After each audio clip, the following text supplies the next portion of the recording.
welcome to Fact or Fiction, a show where we discuss what made the news this week and whether it was real or not. I'm Suyash Barve, and with me is Jency Jacob from Boom. Hi, Jency. Hi, Suyash.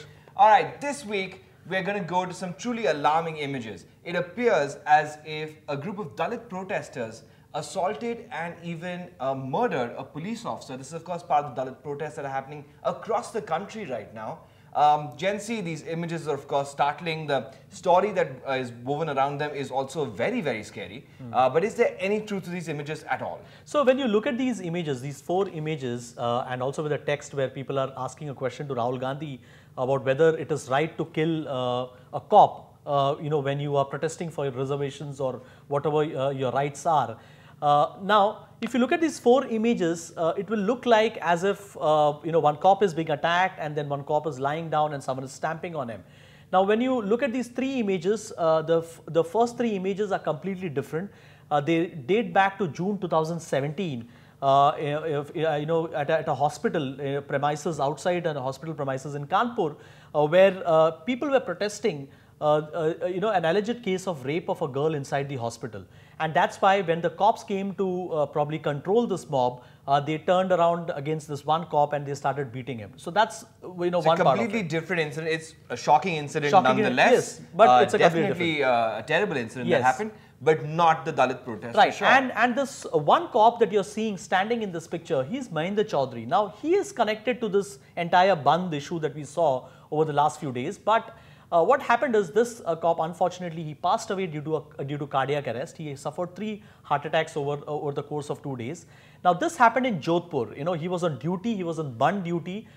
Many newspapers reported that, in fact, he had a tiff with some of the some of the protesters. But when we spoke to the local DCP there, he has in fact confirmed that there was no tiff. In fact, he was there on duty and he collapsed while he was working, and he was immediately taken to a nearby hospital, and unfortunately he passed away the next day. So none of these pictures are connected with any of the narrative that was being created there, that the Dalit protesters in fact turned on to a cop and they attacked him, and that's how he died. So completely fake. So each of them a tragic incident on their own, but completely recontextualized to fit this narrative.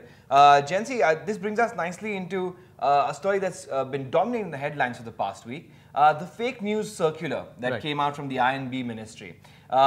What are your thoughts on that, Jency, as someone who deals with fake news on a day-to-day basis, as you do with Boom? What are your thoughts on that? Was that a good move? Was the heart at least in the right place? Or was that complete insanity? So, Suyash, let's look at it in a very isolated manner. The first time that the government decides to do anything serious about fake news, what do? They don't talk about how probably they can work with media organizations, seek their suggestions, and also work with the larger ecosystem to figure out how these images and videos can be countered online. What they do is they come out with a circular which is given to the Press Council of India, and all accredited journalists. Now, this is a very small portion of the entire universe of journalists. So this accredited journalists who get PIB cards, access to government buildings and various other facilities, they were being sought to be regulated. In fact, in a way that the government is saying that the problem starts with the mainstream media and ends with the mainstream media, which is why journalists went all out. They protested. They said, now this is a backroom entry that the government is trying to get to, to probably look at to regulate the media, which is actually quite a dangerous thing to do.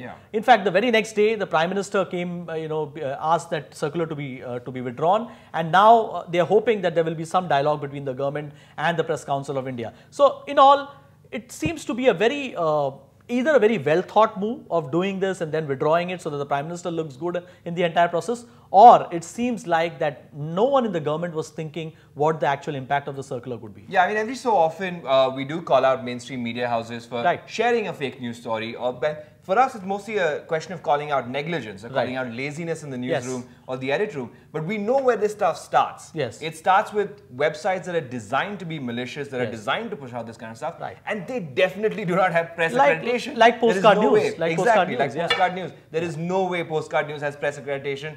how are you going to regulate them by this circular? Right. And now again, let's jump ahead. These pictures, of course, and this story went hugely viral on Facebook, as most fake news stories do. Now, on our last episode, we had covered the Facebook news leak story, the data leak story. Jancy, is there an update on that? I believe there's been an update on the specific India numbers affected by that Facebook leak. So, overnight, what has happened is that Mark Zuckerberg, in fact, did a con call with journalists in the US and also some of the journalists outside the country, where he took all the questions, and they have come out with a new number. Till now, we knew that there are about 50 million potential accounts which could have been compromised, the data could have been compromised. They have come out with a new number today where they said the number is 87 million accounts. Out of that, they have given a breakup of several countries. There are about 10 top countries in which around 70 million accounts are from US alone, so that's the more than 80% of the accounts are from US alone. India, it's about 5,60,000 accounts, which is 0.6% of the overall 87 million accounts. Now, how have they broken this up as well?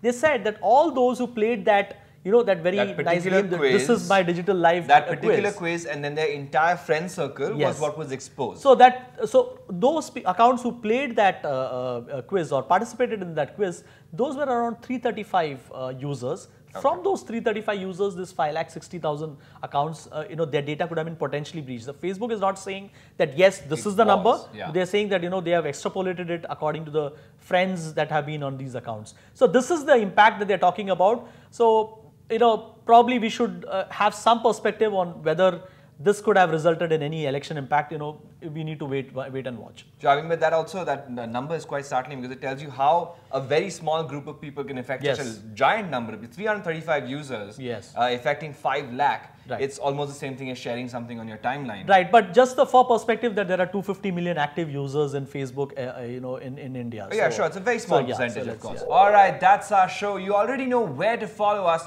You can also subscribe to our Boom Live broadcast by WhatsApping us on this number. You can also use that number to WhatsApp us a story that looks dubious or you think might be fake, so we can tell you whether it's fact or fiction. Thank you, Jancy, and thank you so much for joining us. We'll see you next time. Bye-bye.